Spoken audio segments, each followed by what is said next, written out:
This wasn't a defeat. It was Starmer getting publicly humbled in a way you could almost feel through the screen. In a charged session of Prime Minister's questions, Nigel Farage went straight for him. Tearing into the collapse of the migrant boats policy and the migrant crime stats everyone tiptoes around like they're made of glass. And then everything blew up. Starmer snapped, shouting across the benches like he forgot where he was. And the speaker had no choice but to pull the rare and explosive Order 43. Witnesses say security physically took the Labour leader out as MPs erupted, cheering Farage like he'd just flipped the entire script. And honestly, in that moment, it didn't just feel like the chamber shifted. It felt like Farage stepped into a role a whole lot of people have been waiting for. Now MPs are openly pushing for a snap election of the Prime Minister and even calling for the King to step in. The palace is on edge. Insiders say King Charles reacted with real fury at Starmer's behavior, demanding immediate briefings on emergency precedents as the calls for a full reset grow louder. The Crown apparently sees this not as political drama, but as a constitutional mess that needs tightening before it gets worse. Reform UK's 74-seat majority isn't just holding steady, it's owning the moment. And with Farage now fully energized, he's doubling down on his plan to drive Labour out of its strongholds and break apart the old order that kept failing Britain. Insiders say that not long after the chaos, in a closed-door meeting, Starmer fumed, asking where Farage even came from during PMQs and complaining that he'd been briefed to expect something entirely different. He was frustrated that no one warned him those questions were coming. And while the BBC will stretch this out, soften the edges, and package it in a way that gently protects Labour, the truth isn't complicated.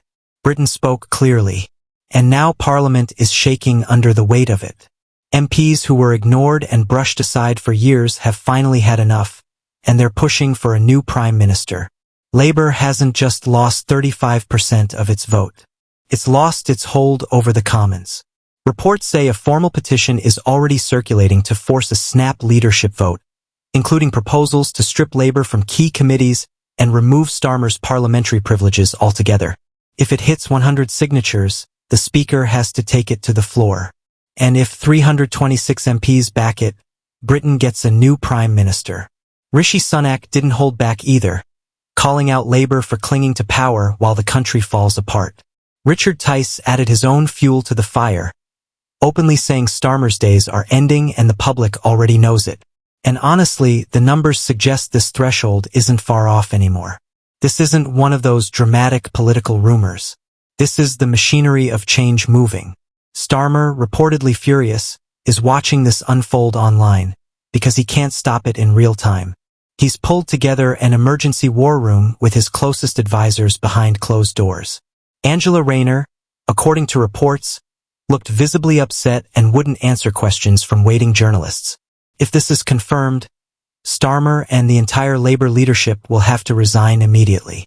And outside Westminster, the mood is erupting in ways the establishment didn't expect. Celebrations and rallies are breaking out across the country, with chants of Farage for Britain ringing from London up to the Midlands. Union Jacks are flying high as people pick up on the feeling that the old system is falling apart and something entirely new is taking shape in British politics. According to today's Ipsos numbers, Labour hasn't just lost the working class, the core of its historic base. It's also been abandoned by Britain's youth.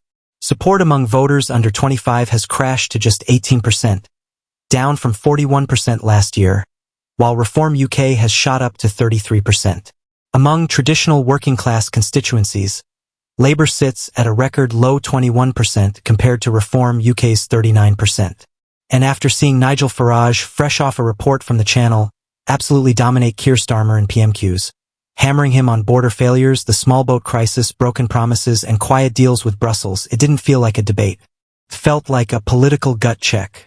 No lobbyists shaping the tone, no BBC-filtered talking points. Just a working-class revolt rewriting the rules inside Westminster. Insiders say Starmer, cornered, lost his grip, shouting and threatening until the Speaker hit Order 43. Security hauled him out as MPs applauded Farage. Markets dipped. Reform UK, holding its 74-seat majority, is pushing for Labour to be removed and for a snap election. Insiders say the King is ready for a reset.